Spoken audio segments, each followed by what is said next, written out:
कुलात्मिका मूलकूटत्रय कलेबरा कुलामृतैकरसिका कुलसङ्केतपालिनी कुलाङ्गना कुलान्तस्था कौलिनी कुलयोगिनी Akula समयान्तस्था समयाचार तत्परा मूलाधारैकनिलया ब्रह्मग्रन्थि विभेदिनी मणिपूरान्तरुदिता विष्णुग्रन्थि विभेदिनी आज्ञाचक्रान्तराळस्था रुद्रग्रन्थि विभेदिनी सहस्राराम्बुजारूढा Sudha साराभिवर्षिणी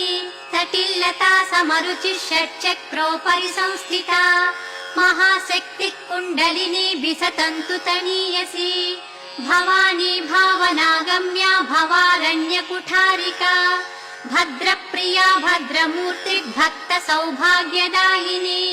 भक्तप्रिया भक्तिगम्या भक्तिवश्या भयापहा।